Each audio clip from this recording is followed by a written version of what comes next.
Hi అండి, welcome to my channel. ఈరోజు రాయలసీమ స్టైల్లో దీన్ని నూనెంకాయ అంటారండి. ఎలా చేసుకోవాలో చూద్దాం.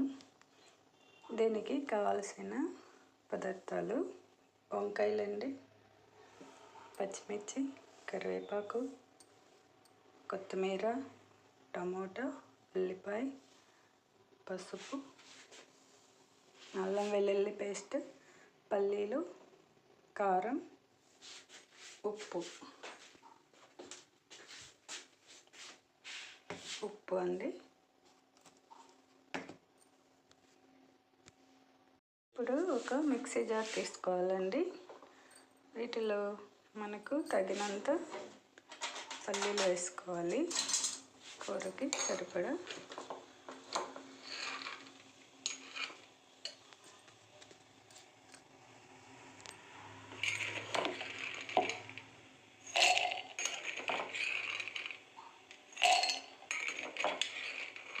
ఇలా కూరకి సరిపడా వేసుకోవాలండి పల్లీలు కొన్ని.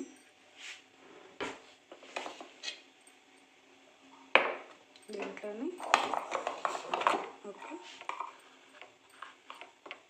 కారం కూడా ఇందులోనే వేసేసుకోవాలి. నెక్స్ట్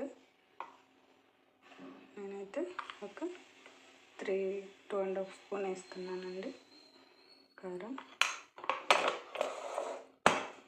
పసుపు కూడా వేసుకోవాలి.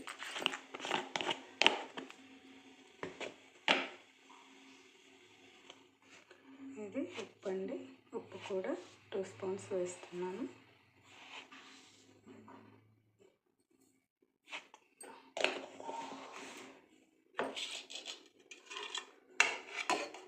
పసుపు, అల్లం వెల్లుల్లి పేస్ట్ అండి, ఇవి కూడా ఇందులోనే వేసేసుకోవాలి.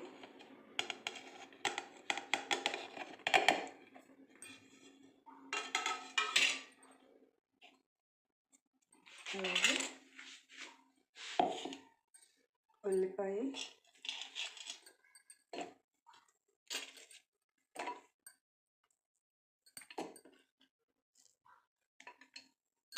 ఇది టమాటో అండి, టమాటో,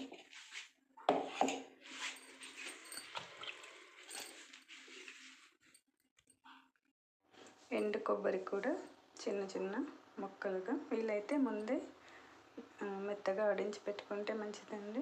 ఇలా నేనైతే ఇట్లా వేస్తున్నాను.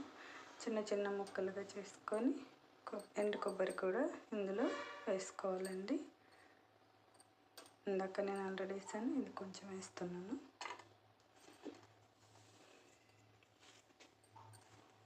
అందులోనే కొంచెం ఆయిల్ కూడా 1 స్పూన్ వేసుకోవాలి. చూడండి, ఇలాగా 1 స్పూన్ వేసుకోవాలి. నెక్స్ట్ దీన్ని మిక్సీ గ్రైండ్ చేసుకోవాలండి మెత్తగా.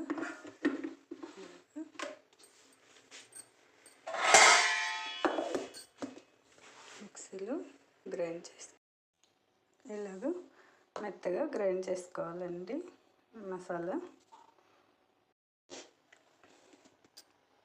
ముందు ఇక్కడ తొడిమి దగ్గర కొంచెం కట్ చేసుకోవాలండి వంకాయకి. తర్వాత ఇలాగ మధ్యలోకి ఇట్లా ఓపెన్ అయ్యేలాగా కట్ చేసుకోవాలి. నెక్స్ట్ మళ్ళీ ఇలా మొత్తం 4 పీసెస్ వచ్చేలాగా కట్ చేసుకొని పెట్టుకోవాలి అన్ని వంకాయలు. నేను వాటర్లో వేస్తున్నాను అండి, అవి నల్లగా అవ్వకుండా ఉంటాయి వాటర్లో వేస్తే. స్టవ్ వెలిగించుకొని ఒక గిన్నె పెట్టుకున్నానండి నేను. ఇందులో దీంట్లో ఒక 2 స్పూన్స్ ఆయిల్ వేయాలండి. అలాగే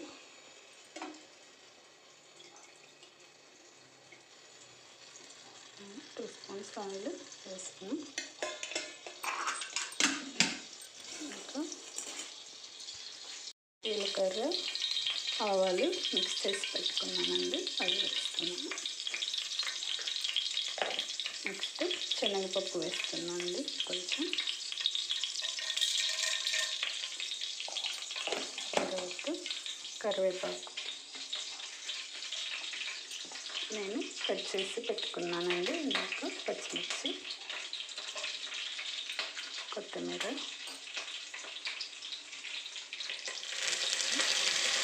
వేసుకోవాలి.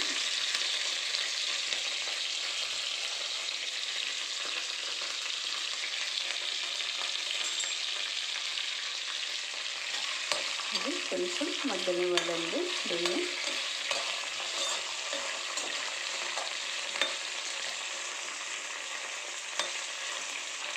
మగ్గిన తర్వాత ఇవి వంకాయలండి. నేను ఇందాక మనం కట్ చేసి పెట్టుకున్న వంకాయల్లోకి ఇలా మసాలాని పెట్టేసి ఇందులో మనం కొంచెం మగ్గేదాకా ఉంచుకోవాలండి.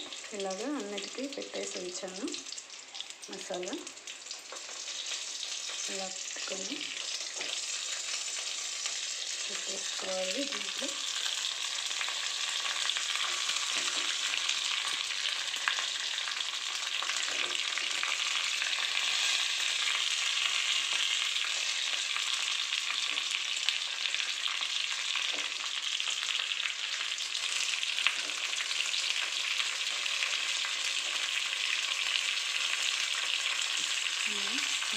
కొంచెం మగ్గేదాకా పెట్టాలండి. అటు ఇటు కొంచెం మగ్గిన తర్వాత వాటర్ వేసుకోవాలండి. వంకాయలకి ఉడకడానికి సరిపడా వాటర్. ఇందాక మసాలా అడిచాం కదండి, అది కూడా కొంచెం ఉంటుంది కదా, అందులోనే వాటర్ కలిపి ఇందులో వేసేసుకోవాలి. ఇలాగా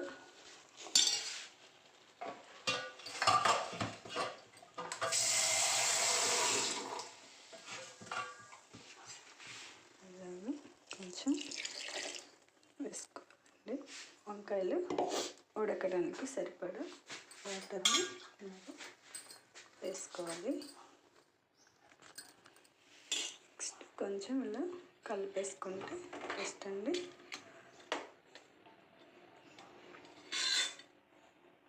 మనకి కొంచెం పులుపు కావాలనుకుంటే చిన్న చింతపండు ముక్క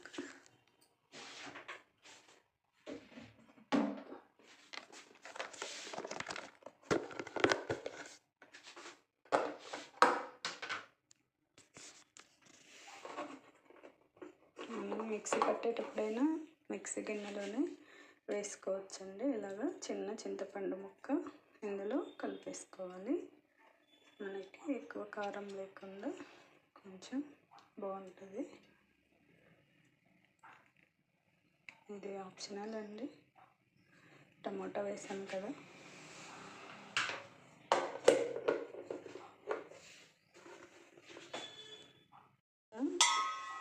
అన్నీ కలుపుకొని దీని మీద మూత పెట్టేయాలండి. ఒక 15 మినిట్స్ 15 to 20 మినిట్స్ హైలో పెట్టుకోవాలి. మంట హైలో పెట్టుకుంటే తొందరగా ఉడికిపోతాయండి. ఇలాగా చూస్తారు కదా, ఇలా కలిపేసుకొని మొత్తం ఇలాగా మూత పెట్టేసుకోవాలి. ఒక 15 to 20 మినిట్స్ పెట్టాలి. ఇందాక మనం అన్నీ కలిపి పెట్టుకున్నాం కదండి, ఇప్పుడు 20 మినిట్స్ అయింది. ఇలా కూర మంచిగా ఇలా ఉడికిపోయిందండి. మధ్య మధ్యలో అప్పుడప్పుడు కలుపుకోవాలి. చూసారు, ఇలా టేస్టీగా ఉంటుందండి. తినటానికి కూడా చాలా టేస్టీగా ఉంటుంది. ఇలా మంచిగా చూసారు, రసం కూడా ఎంత బాగుందో. ఇలాగా చేసుకోవాలి. ఇంకా కూర అయిపోయిందండి. నేను స్టవ్ ఆపేస్తున్నాను. ఈ ఛానల్ మీకు నచ్చితే, ఈ రెసిపీ మీకు నచ్చితే ప్లీజ్ సబ్స్క్రైబ్ చేసి లైక్ చేయండి. అలాగే ఎలా ఉందో మీరు ట్రై చేస్తే ఎలా ఉందో కామెంట్ కూడా చేయండి.